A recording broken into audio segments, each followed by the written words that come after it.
You are now listening to episode 26 of In Part 3. Sami Baloji was supposed to be a part of this conversation. Regrettably, he cannot be. So I also wanted to ask him this question. But do you see rights of nature, indigenous rights, issues of Africans and the African diaspora facing the rest of the world? I'm thinking events like the flooding in Texas, the flood-prone zones in Jamaica, which are almost always informal residential communities occupied by poor Black people. The mudslide in Sierra Leone in 2017 also, which killed more than 1,000 people, floods in India, Katrina, which is more distant. Do you see all of these issues, rights of nature and indigenous rights, and these other issues I just mentioned to be connected, TJ? Absolutely, they're connected. And I think with the unfolding of disastrous climate breakdown, we're seeing that nothing is not connected, that the industrial emissions of developed countries have profound impacts, often catastrophic, on countries in the South and on low-lying coastal regions and small island nations and the ice caps in relationship to these extreme weather events that we're seeing. I'm reminded of the claim by the late geographer Neil Smith, who said there's no such thing as a natural disaster. These days, the very idea of some kind of event that is disconnected or unlinked to anthropogenic or human-caused climate change is just simply impossible to conceive of. So the kind of extreme weather events, the hurricanes that we've seen, the increased occurrence of them, this is all in direct relationship to the warming of the environment that comes out of petrocapitalism. Mm-hmm. So I think in continuing with the framework of legal approaches, I've been teaching recently about the developments of forensic climatology, which I think is a really provocative approach. It's partly being developed by the Research Architecture, Forensic Architecture program in London at Goldsmiths University. And forensic climatology attempts to highlight the fact that environmental transformation is far from innocent, but instead is located within a legal framework that we could compare to forms of criminality. And indeed, this discussion has been brought up in the context of the COP meetings, the Conference of Parties, the UN Climate Summit annual meetings. And I'm thinking of someone like the Sudanese representative Lumumba D. Aping in COP 15 in Copenhagen in 2009. Who said that the UN agreement to limit global warming to 2 degrees Celsius amounted to what he called, in his words, climate genocide, owing to the fact because of the unevenness of warming, where 2 degrees, a 2-degree global temperature rise on average will be more like 3.5 degrees Celsius in sub-Saharan Africa, and so. It's an agreement that agrees to immense suffering from agricultural failure to heat death. So there's enormous legal implications in climate breakdown, but also the kinds of policies that are being formulated at the international level that attempt to address them. So it's really crucial to think about the lessons of the environmental justice movement that insists on recognizing the disproportionate, unequal, unjust impacts of environmental transformation, that typically communities of color, disenfranchised communities, impoverished groups of people are the ones who have the closest proximity to the devastation. So it's really important to move beyond what some have called ecologies of affluence, or even white environmentalism, which tend to limit the discussion of ecology to issues like carbon or greenhouse gases or green design or techno fixes, and instead insist on, as I try to do in my work, in my teaching, research, writing, and exhibition making, to insist on making intersections between climate change with the long histories of colonialism, political disenfranchisement, and forms of increased economic inequality today. So practices like forensic climatology within the context of research architecture, forensic architecture, the work that Ursula and Pablo are doing as well, I think offer ways that are really important to represent these conditions and link them to what might be actionable forms of evidence gathering for future courts of law, and speculate about what kind of courts they would be, what kind of public forums might be necessary that don't exist today, but might be necessary to hear such cases in the future. So climate crimes is part of a forensic architecture project, how to connect the dots in establishing legal culpability in relationship to the complex and distributive forms of causality behind climate change. These are huge questions. And I think that's part of the potential of artistic and architectural experimental discourse, that it can open up these kind of questions, ask them, situate climate change within this broader ethico-political framework, and produce forms and modes of aesthetic practices that deal with them. Pablo, could you also touch on that first briefly? Also, this intersection or this connection between these events, the anthropogenic events, and climate vulnerability of particular kinds of communities in Puerto Rico as it played out after Hurricane Maria, and if you can also how these kinds of particular vulnerabilities of particular communities is addressed through Beta Local's work right now. So it's impossible to see as separate, like our economic crisis and our climate crisis, like both are totally tied.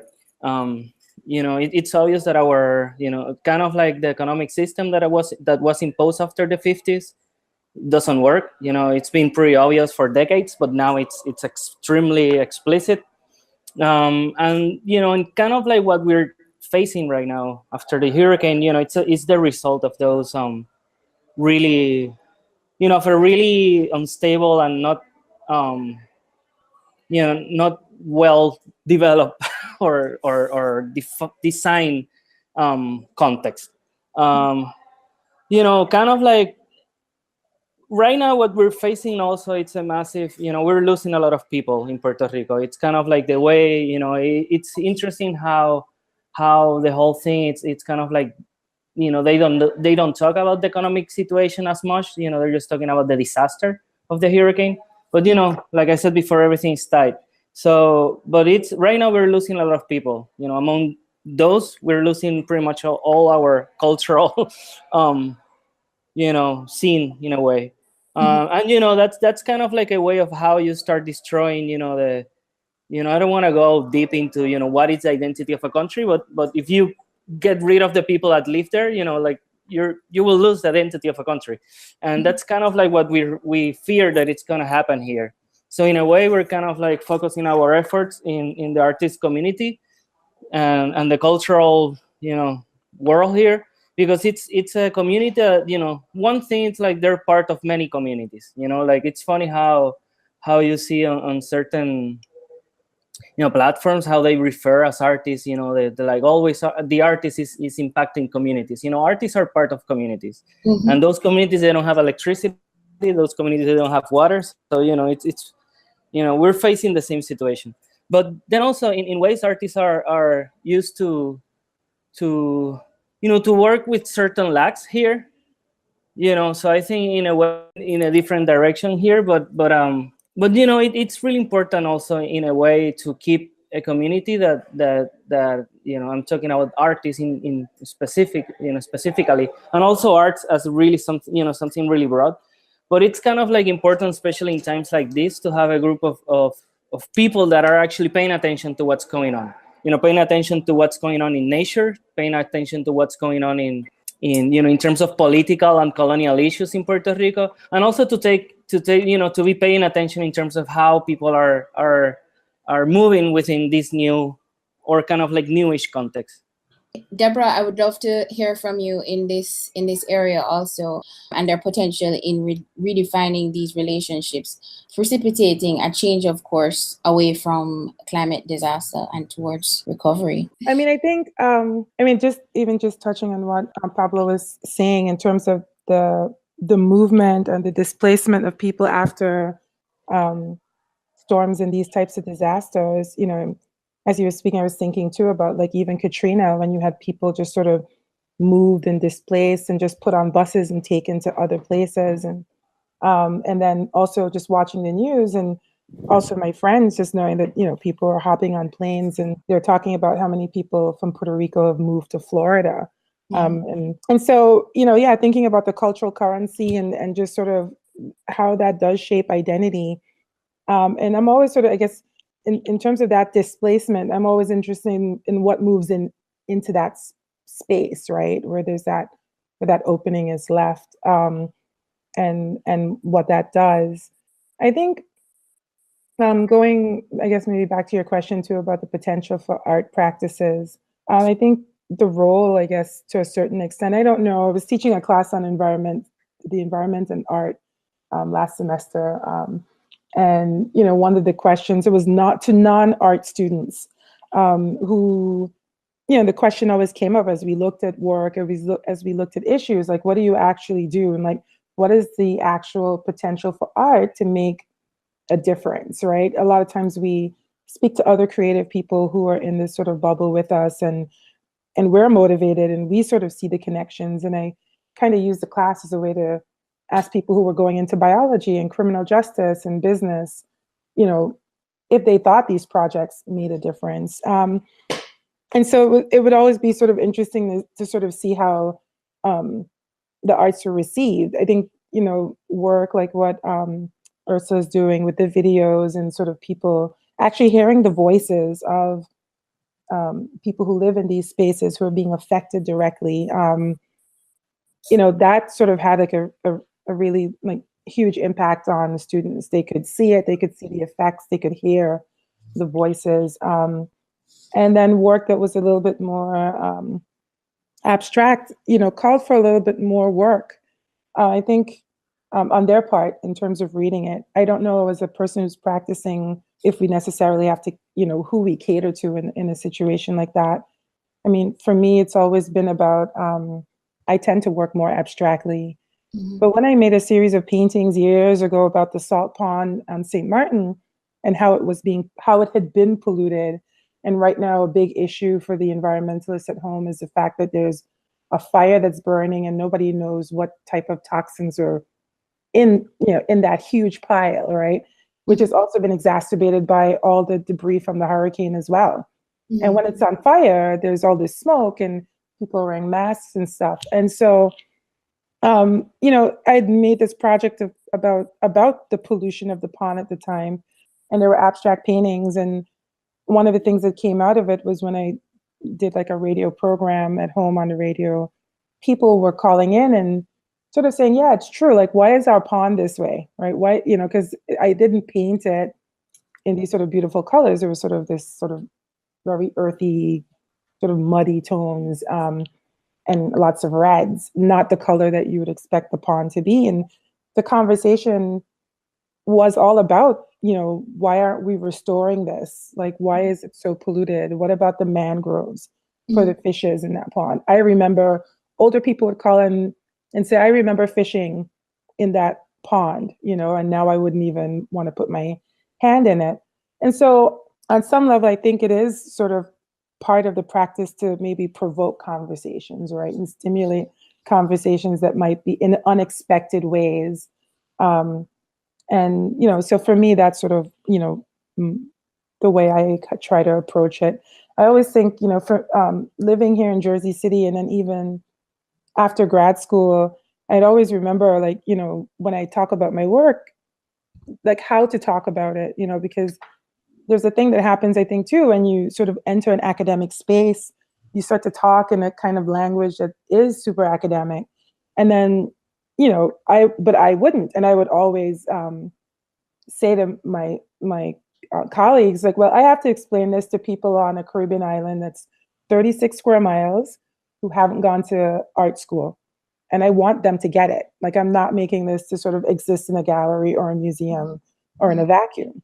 And so I think that's always part of my practice, right? Like having a conversation about the subject matter, and which ends up being the nature that for so many of us in the region, we've been told that it's really there for the pleasure of tourists, right? It's there as a commodity to be sold. And so that's I'm trying to sort of divert that notion, right? And say, well, no, this is the space that we inhabit. Like, you know, how do we relate to it, and what are the stories and ideas and interests and concerns that come out of it, and how does that relate to us? Yeah. And TJ, so basically, Deborah, yes, it becomes a platform for a conversation, the work.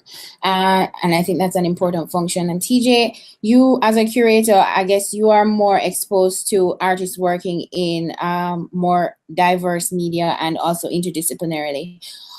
In your imagination, what are some of the potentials that you see for art to redefine these relationships and precipitating change, of course? Thanks for the question. It's really, really a broad one. And for me, I've been, you know, I work more as a researcher and writer and an occasional curator. So I've been thinking more about how creative practitioners are really expanding the boundaries of what aesthetics can be, what art making can be, within an expanded field of practice. I think it's important to recognize that we're living at a time when economic inequality is continuing to grow to the point where these days people are suggesting that it's roughly 5 of the wealthiest individuals own as much wealth as the bottom half of the human population. So that's about 3.6 billion people. So there's tremendous economic inequality. And I think we see that also within arts institutions, where we're seeing the enclosure of artistic practice within the commodity form by commercial institutions in the art market. So I've been thinking more about where's creativity happening that has resonance in relationship to environmentalism, but environmentalism where the environment isn't just a matter of nature, but also includes human environments, technological and political and economic environments, and how do those different vectors and aspects of the environment connect and intersect. So some examples of really interesting and important places of creativity and climate justice-based activism and social justice would be, for me, I think, one example is what happened in Standing Rock in relationship to the indigenous-led attempt to shut down the Dakota Access Pipeline, which I think wasn't just a protest event, but was rather, going back to Ursula's term that she's using, cosmopolitics, I think we have a cosmopolitical rift between the value systems and economic priorities of what we might call petrocapitalism on the one hand, and a completely different cosmopolitical world opening up in the act of shutting down that pipeline for as long as they did, until Trump and Trump's administration gave the green light to resume the building of the Dakota Access Pipeline, which is now in operation. But I think that's a really crucial moment where forms of appearance, creative, collaborative practices, image making, digital decoloniality took place. There was really just an efflorescence of material, experiential, and affective forms of life that I wouldn't want to reduce to an artistic expression, but it's certainly, but art and art making as a mode of aesthetic production, of making creative forms, was definitely fundamental to that exuberance and the political ecology that took place there. Or we could look at some of the recent actions in Europe, like the Ende Gelände attempt to shut down lignite coal mining in Germany at the same time as the UN Climate Summit meeting took place, or what's happening in France with the ZAD, the autonomous zone that is against the airport construction, that just won a huge victory through collective opposition in getting the government of France to give up the project of building yet another airport within a program of continued economic growth and globalization that's based within fossil fuel industries. So I think, it's not just within social movements and activism. There's also, as we've seen in this conversation, I think with Deborah and Ursula and Pablo and what's happening with Beta Local, I think there's a lot of really important and amazing practices that are taking place within gallery environments as well, that are not only as Ursula was saying earlier, not only documenting conditions of environmental violence, but also investigating really broad and ambitious questions of speculative philosophy that connect to other traditions. So art, I think, holds the potential to create these kinds of forms that give experiential vision and materiality to the formation of new worlds. And I think that's what we need more than ever right now, because we're seeing the collapse of the dominant one that's come out of the history of Western Enlightenment politics and economics. Great. I want to hear from Marina on this particular question, and then I think I'm on to the last question. Marina, can you touch on that also in terms of arts and creative practices potential to make these kinds of shifts and redefine relationships? Yes, well, I had a recent experience with a residency program that I was coordinating between. It's an organization in New York and another one in Miami, and we were bringing a lot of Puerto Rican artists from the island, but also Puerto Rican diaspora, particularly from New York, down to Miami. And it happened just between the hurricanes, so a lot of people were stuck in Puerto Rico for a while. And when we were finally able to get them out, some people dropped out, some people ended up participating, and it was like a sort of even a healing experience for a lot of people. Just being able to have, first of all, a sense of normalcy in their daily lives and be able to keep working. And this also, it circles back to what Pablo was saying, that the important thing right now is to be able to sustain the artistic practice that people have already been doing. So this was actually the first program that was able to do that in some way, and it had absolutely nothing to do with the hurricane, but it ended up being that way. And we had nine projects because some were collectives that we also invited. So in the end, we had 9 projects, and it was so obvious who had been in Puerto Rico and who hadn't been in Puerto Rico. So the 2 artists from New York and some other guys, a collective that had been touring and performing in Europe, it had nothing to do with what was going on in Puerto Rico. But then everybody else, it affected them in such a way, and their families were still affected in such a way that it was their way of working through it. And at the same time, getting out of the island was the possibility of keep making work, not only art, but also other kinds of freelance jobs or whatever they have to do to keep paying the bills. But for a long time, I've been seeing some other artists that have been going through these questions. One that comes to mind in particular is Beatriz Santiago Muñoz, who has been working with the consequences of the post-military spaces in Puerto Rico and the impact on the health of in the people of Vieques and Ceiba from the Roosevelt Roads naval station there.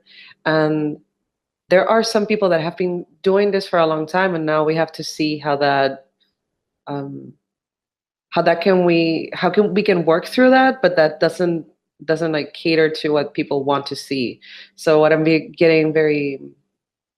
wary now is of particular institutions or curators or whatever that are going to be looking for like the disaster art or or like the response to that is going to be like way too obvious. I think that what we should be careful about now as a scene and as an artistic community is also like if we're not being presented as the paradise anymore, we don't want to be presented as the disaster zone either. So I think that is going to be a matter of discussion amongst friends and collaborators, but also something that a lot of artists will have to reflect on their own, because it's something that is going to say something about way more people than just themselves. I want to know then, of course, that leaves me really interested, and I'm sure our audience is also interested in finding out what projects you each have coming up or working on right now that you might want to share. Deborah, Ursula? I guess my my work now is sort of dealing with I guess I'm interested in coastlines more and more. So I've been working on a series of paintings that deal with salt, and which connects back to the pollution and the coastline, the salt water, and that type of thing, and then also more videos. I'm just really interested in that idea now in terms of the hurricanes and the intensity. I think Marina made a good point about that idea of like, making disaster art. I said I didn't use the hurricane imagery until about almost 6 years after I went through that Category 5 storm. Like I wrote notes and sort of had things, but I never made a piece so there is like a time to process as well. And so I'm curious to see what people will be making. And Ursula? Well, for me, I continue. I learned a lot from being in touch with the people in the Amazon to keep thinking about our relationship to other species and what rights they have and so on. So I'm now working on a new video work called Acoustic Ocean, where I introduce a lot of voices from marine animals. And so it's a bit of a continuation of Forest Law and other videos I did, but this time it's shot above the polar circle in Norway. So it's a different landscape. But I'll be showing this in New York next week, more like a preview. So they hurry me along. I have to get ready. I have to get ready with it. Mm-hmm. And Dayne, I know you said you felt lonely being the only sort of non-creative in the conversation. Is there anything that you're working on now or project-wise that you'd like to share? Yeah, sure. Just quickly, we are starting a new project this year, which we'll be looking at doing a lot of restoration work, corals, seagrass, mangroves, under a climate change grant from the German Development Bank. And we also be building a new marine lab and an interactive visitor center, which would include live aquaria, artistic work as well, because we do partner up with TBA 21 Academy based in Austria, which is an art contemporary academy. Another project that we're doing that's starting now in Cocos Island, which is off the coast of Costa Rica, about 600 kilometers in the Pacific, is a shark conservation project. And that we are starting this month. We'll be going out to actually tag large hammerhead sharks and other sharks with satellite tags. And basically this helps us to track where they go in their entire life cycle. Where do they breed? Where do they reproduce? Where do they raise their young? And that helps to protect the entire life cycle for greater conservation. So those are my two main projects this year. TJ? I recently published a book called Against the Anthropocene, and that is a short polemic against what I see as the largely neoliberal perspective that the Anthropocene discourse and the Anthropocene thesis tends to produce, supporting green design and techno-fixes as the solution to climate change without any kind of underlying systemic political and economic analysis. So I'm currently thinking of ways to follow up with that project. I find it really important, I think, what Marina was saying in relationship to the dangers of a kind of catastrophism, or a view that sees areas of devastation purely in a negative light. And I think that that's happening really beyond the Caribbean, actually. It's happening globally. There's a whole formation, I think, culturally, as well as politically, around end of the world narratives, and that it's present within pop culture and the obsession with zombie apocalypses and colliding planets. It's being increasingly investigated within theoretical models. I'm thinking of in the Brazilian context of Eduardo Viveiros de Castro and Deborah Danowski in their recent book called Ends of the World. And I think that this is something really to deal with, especially in this period that we're all confronting of what the political theorist Wendy Brown has called apocalyptic populism, and the turn toward increasing potential quasi-fascisms within global governance. So I think there's a real need to address this subject, and I think people within the cultural sphere are doing so. But also to ask, where are the art practices that are resisting the nihilism and negativity of the disaster scene, and where are people proposing points of transition to new worlds? Where are the passages to a decolonized future that we can think about and inhabit and re-examine our conditions of possibility from that viewpoint? I think this is really it really resonates. It's compelling and again addresses our state of emergency today.